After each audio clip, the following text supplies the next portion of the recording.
जय हिंद साथियों, कैसे हैं आप सभी लोग। आशा करती हूँ अच्छे होंगे। मिशन वर्दी चैनल पर आप सभी लोगों का हार्दिक स्वागत है। साथियों, जैसा कि मैंने आपसे कल के लाइव सेशन में बोला था कि मैं आपको इतिहास पढ़ाना स्टार्ट करूँगी, तो आज से आपका इतिहास शुरू हो गया है। सबसे पहले हम पढ़ेंगे इतिहास का परिचय। ठीक है, परिचय पता होना चाहिए। और ये आपकी क्लास 1 है, यूपी पुलिस कांस्टेबल और आपके दिल्ली पुलिस कांस्टेबल के लिए मोस्ट मोस्ट मोस्ट इम्पॉर्टेंट आपका सेशन चल रहा है। ठीक है, ऑल एग्ज़ाम के लिए आप इसको पढ़ सकते हैं। यही नहीं कि यूपी पुलिस के लिए स्पेशल है या दिल्ली पुलिस के लिए स्पेशल है। तो देख लीजिए साथियों, हिस्ट्री में क्या होता है, इतिहास होता है, पता है ना। अब इतिहास का जो संधि विच्छेद है वो क्या है, इति प्लस ह पूरा नहीं होगा, आधा हलंत। संधि विच्छेद में आपने पढ़ा होगा, प्लस आस। ठीक है, इतना आपको समझ आया। अब आप सोच रहे होंगे कि इति का मतलब क्या है। इति का मतलब है इस प्रकार। साथ के साथ आप नोट्स बनाते जाइए और समझते जाइए, इस प्रकार। ठीक है, इति का मतलब इस प्रकार, और ह प्लस आस का मतलब है हुआ था। क्या हुआ था बताते हैं। अतीत में जो भी काम हो जाए और सुनहरे पन्नों में लिख जाए, उसी को हम इतिहास कहते हैं। ठीक है, समझ गए ना। History, it was happen. लिख लीजिए, हिस्ट्री में हम पढ़ेंगे क्या हुआ था। It was happen. ठीक है, यहाँ तक हो गया। अब आप देख लीजिए इतिहास के जनक कौन है। इतिहास के जनक हैं हेरोडोटस।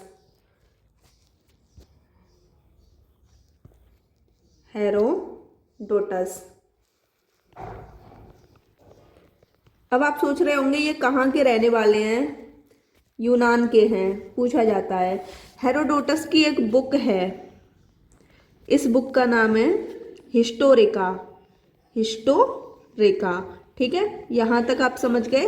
यहाँ तक कुछ भी डिफिकल्ट नहीं है, सब कुछ सिंपल है।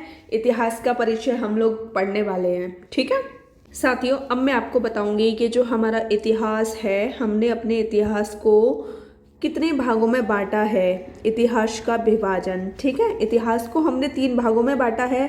पहला है प्रागैतिहासिक काल, दूसरा है आद्य ऐतिहासिक काल, तीसरा है ऐतिहासिक काल। ठीक है, जो प्रागैतिहासिक काल है, इसमें क्या था, जिसमें लेखन का ज्ञान नहीं था, मतलब लिखा पढ़ी का कोई भी ज्ञान नहीं था। ठीक है, लिपि का भी ज्ञान नहीं था, है ना, और लिखित प्रमाण भी नहीं थे। ठीक है, यहाँ तक तो कोई दिक्कत आपको होगी नहीं। आद्य ऐतिहासिक काल होता है कि इसमें लिखित प्रमाण पढ़े नहीं गए थे। इसमें लिखित प्रमाण थे लेकिन पढ़े नहीं गए थे। ऐतिहासिक काल होता है कि लिखित प्रमाण पढ़े जा चुके हैं, इसमें हमने लिखित प्रमाणों को पढ़ लिया है। अब हम पढ़ेंगे प्रागैतिहासिक काल के बारे में। प्रागैतिहासिक काल, ठीक है, समझ गए ना। प्रागैतिहासिक काल आपका 3 प्रकार का होता है, पुरापाषाण काल या पूर्व पाषाण काल। पुरापाषाण काल को ही हम कहते हैं पूर्व पाषाण काल। ठीक है, दूसरा है मध्य पाषाण काल, तीसरा है हमारा नव पाषाण काल। हमको बहुत अच्छी तरीके से पढ़ने हैं, बिल्कुल भी बोरियत के साथ हमको नहीं पढ़ना। क्योंकि इतिहास को अगर आप ये सोच के पढ़ोगे कि चलो भाई रट्टा मार लो हो जाएगा, तो रट्टा मारने से ये सब्जेक्ट आप 1-2 दिन तक याद रख सकते हैं, लेकिन आपको समझकर पढ़ना होगा तो आप जिंदगी भर इसको याद रख सकते हैं। ठीक है, तो देख लीजिए प्रागैतिहासिक काल में जो पुरापाषाण काल है या पूर्व पाषाण काल है, इसका समय कब से कब तक है, अज्ञात से लेकर। अज्ञात का मतलब कि यहाँ हमको समय की प्राप्ति नहीं है, लेकिन हाँ जब थोड़ा थोड़ा हमको ज्ञान होने लगा तो हमने देखा कि अज्ञात से लेकर 10,000 बीसी तक, बीसी बोलते हैं बिफोर कास्ट, इसको भी अच्छे तरीके से हम पढ़ेंगे एक्सप्लेनेशन के साथ। ठीक है, दूसरा है मध्य पाषाण काल 10,000 बीसी से। ठीक है, ये बीसी यहाँ आ गया, 10,000 बीसी से 4,000 बीसी तक। नव पाषाण काल है 4,000 बीसी से 2500 बीसी तक। ठीक है, यहाँ तक आपको ये सेशन पूरा अच्छे तरीके से समझ आ गया होगा। साथियों अब हम पढ़ेंगे दूसरे नंबर पर आदि ऐतिहासिक काल। आदि ऐतिहासिक काल हमारा दो प्रकार का होता है। पहला है सिंधु घाटी सभ्यता, दूसरा है वैदिक सभ्यता। यहाँ से प्रश्न आपके बनते हैं, ठीक है। तो ये सेशन हमको बहुत अच्छी तरीके से पढ़ना होगा। सिंधु घाटी सभ्यता का समय पूछ लिया जाता है पेपर में, 1500 BC से लेकर 1750 BC तक है, ठीक है। और अब आप देख लीजिए वैदिक सभ्यता का जो समय है वो क्या है। देखो 1500 BC से लेकर 600 BC तक, ठीक है, ये वैदिक सभ्यता का समय है। अब बात करते हैं वैदिक सभ्यता कितने प्रकार की है। दो प्रकार की है, पहली ऋग्वैदिक काल, दूसरी है उत्तर वैदिक काल, ठीक है। ये भी सेशन आपका बहुत इंपॉर्टेंट है, पूरा पढ़ेंगे अच्छे तरीके से। ऋग्वैदिक काल का समय 1500 से 1000 BC तक है। उत्तर वैदिक काल का समय 1000 से 600 BC तक है, ठीक है। अब हम तीसरे नंबर का पढ़ेंगे ऐतिहासिक काल। ऐतिहासिक काल में हम पढ़ेंगे मध्यकालीन भारत, जिसका समय 712 AD से है। AD और ये जो BC है इनको अभी हम पढ़ेंगे, ठीक है। 712 AD से 1707 AD तक है। आधुनिक भारत का समय 1707 AD से 1947 AD तक है, ठीक है। अब अपना सेशन हम स्टार्ट करते हैं अच्छे तरीके से, एकदम मोटिवेशन के साथ, और बिल्कुल भी डिमोटिवेट आप नहीं होंगे। जैसा कि साथियों आप बहुत देर से देखते आ रहे हैं BC, ये हमारा जो BC है इसका मतलब क्या है। तो देखो इसकी फुल फॉर्म है बिफोर क्रिस्ट, ठीक है, बिफोर क्रिस्ट। AD की फुल फॉर्म है एनो डोमिनी। अब आप कह रहे होंगे आपने वर्तमान क्यों लिखा है, क्योंकि वर्तमान में BC नहीं चल रहा है, वर्तमान में हमारा चल रहा है AD, एनो डोमिनी, ठीक है। ईस्वी आपने लिखा भी देखा होगा इस तरीके से, ईस्वी, ठीक है। तो इस तरीके से हम लिखते हैं, ठीक है। कहीं कहीं आपने सिर्फ यही लिखा देखा होगा, ठीक है। तो देख लो AD और BC आप समझ गए। अब आप सोच रहे होंगे कि ये AD कब चलता है, BC कब चलता है। जो ईशा थे ना, ईशा मसीह, इनके जन्म से पहले वाली कंडीशन को बोलते हैं BC, और जन्म के बाद वाली कंडीशन को बोलते हैं AD, ठीक है। नोट पॉइंट में देखो, डायनासोर का जो अंत हुआ था 6.5 करोड़ वर्ष पहले हुआ था, ठीक है।